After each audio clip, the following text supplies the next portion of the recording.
নমস্কার বন্ধুরা, বাংলার স্বাদে আপনাদের সবাইকে স্বাগত। আজ আমি বানাবো এগ চিজ কাবাব।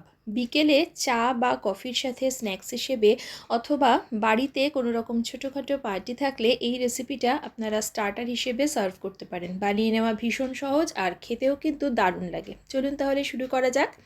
এই রেসিপির জন্য আমি এখানে নিয়ে নিয়েছি 7টা হার্ড বয়েলড এগ। আমি ডিমগুলোকে সামান্য একটু লবণ দিয়ে ভালো করে সেদ্ধ করে খোসাটাকে ছাড়িয়ে নিয়েছি। এবার এই যে ডিমগুলো, সেটাকে মাঝখান থেকে আমি আড়াআড়ি করে কেটে নিয়েছি।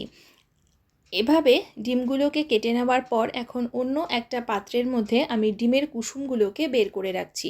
এই রেসিপিতে আমার কুসুম লাগবে না, তাই কুসুমগুলোকে ডিসকার্ড করে নিচ্ছি। সমস্ত ডিম থেকে কুসুম বের করে নেওয়ার পর এখন আলুটাকে রেডি করে নেব। তার জন্য আমি এখানে নিয়ে নিয়েছি 5টা মাঝারি মাপের সেদ্ধ করা আলু। সামান্য লবণ দিয়ে আলুটাকে ভালোভাবে সেদ্ধ করে খোসাটাকে ছাড়িয়ে নিয়েছি। এখন একটা ম্যাশারের সাহায্যে আলুগুলোকে ভালো করে ম্যাশ করে নিচ্ছি। আপনারা চাইলে গ্রেট করেও নিতে পারেন, তবে এটা খেয়াল রাখবেন যে আলুর মধ্যে যেন কোনো বড় টুকরো না থাকে।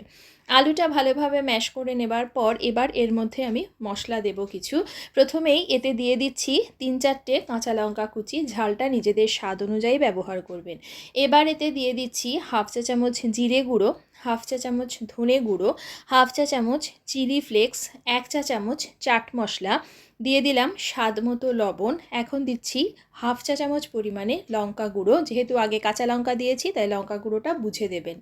একটা মাঝারি মাপের মিহি করে কুচিয়ে নেওয়া পেঁয়াজ, 2 টেবিল চামচ পরিমাণে কুচিয়ে নেওয়া ক্যাপসিকাম আর হাফ কাপ পরিমাণে ধনেপাতা কুচিয়ের মধ্যে দিয়ে সমস্ত উপকরণ একসাথে করে খুব ভালো করে মিশিয়ে আমি মেখে নিচ্ছি। আপনারা চাইলে কিন্তু এর মধ্যে ভাজা মশলাও ব্যবহার করতে পারেন বা ম্যাগির যে ম্যাজিক মশলা হয় সেটাও কিন্তু ব্যবহার করতে পারেন। সমস্ত কিছু ভালো করে মিশিয়ে নেওয়ার পর এবার একটা চামচের সাহায্যে আমি কিছুটা করে পোর্শন হাতে করে তুলে নিয়ে এভাবে একটু গোল গোল করে বানিয়ে রেখে দিচ্ছি, যাতে করে যখন আমি ডিমের মধ্যে এগুলো ভরবো তখন আমার সুবিধা হবে। এবারে আমি একটা ডিম নিয়ে তার মধ্যে প্রথমে দিয়ে দিচ্ছি চিজের একটা ছোট টুকরো এর মধ্যে দিয়ে সেই যে আলুগুলোকে হাতে করে গোল গোল করে রেখেছিলাম সেটা ওপরে বসিয়ে দিয়ে সিকিওর করার জন্য একটা টুথপিক এর মধ্যে গেঁথে দিচ্ছি একদম মাঝ বরাবর।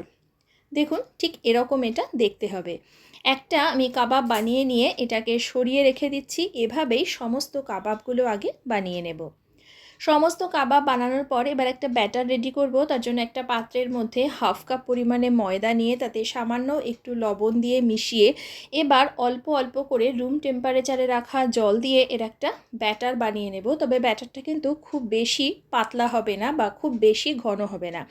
মোটামুটি মাঝারি ঘনত্বের এই ব্যাটারটাকে বানিয়ে নিয়েছি। আপনাদের একটু দেখিয়ে দিই, দেখুন ঠিক এই ধরনের ঘনত্বের একটা ব্যাটার তৈরি করতে হবে। এখন কাবাবটা কোটিং করার জন্য আমি এখানে নিয়ে নিয়েছি ব্রেড ক্রাম্ব।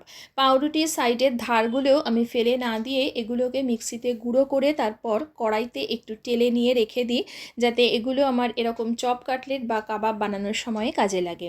একটা কাবাব নিয়ে সেটাকে ময়দার গোলায় চুবিয়ে তারপর এক্সেস ময়দাটাকে ঝেড়ে নিয়ে আমি পাউরুটির এই গুঁড়োর মধ্যে দিয়ে ভালোভাবে একটু কোট করে নিলাম। দেখুন, একটা কাবাব আমি তৈরি করে নিলাম। এভাবেই সমস্ত কাবাবগুলো বানিয়ে নিয়ে আধ ঘন্টার জন্য ফ্রিজে সেট হতে রেখে দেব। এবার আধ ঘন্টা পরে আমি এগুলোকে ভেজে নেব। তার জন্য কিছুটা পরিমাণে তেল কড়াইতে দিয়ে ভালোভাবে গরম করে নিয়েছি মিডিয়াম ফ্লেমে। তার মধ্যে একটা একটা করে কাবাব আমি দিয়ে দিচ্ছি। আমি একবারে কিন্তু প্রচুর কাবাব দিয়ে দিচ্ছি না, তাতে করে নাড়াচাড়া করতে গেলে ভেঙে যাওয়ার ভয় থাকে। গ্যাসের ফ্লেমটাকে মিডিয়ামে রেখে চারিপাশ থেকে বেশ একটু গোল্ডেন ব্রাউন হওয়া পর্যন্ত ভালোভাবে নেড়েচেড়ে ভেজে নিয়েছি। ভালোভাবে কাবাবটা চারিপাশ থেকে রং ধরে গেলে এগুলোকে তুলে নিচ্ছি। আর একইভাবে বাকি সমস্ত কাবাবগুলো ভেজে নিয়ে ধনেপাতা চাটনির সাথে গরম গরম আমি এটা পরিবেশন করে আপনাদের দেখাচ্ছি। তৈরি হয়ে গেল এগ চিজ কাবাব। রেসিপিটি আপনাদের কেমন লাগলো আমাকে কমেন্ট করে জানাবেন এবং ভিডিওটি শেষ পর্যন্ত দেখার জন্য সকলকে জানাই অসংখ্য ধন্যবাদ।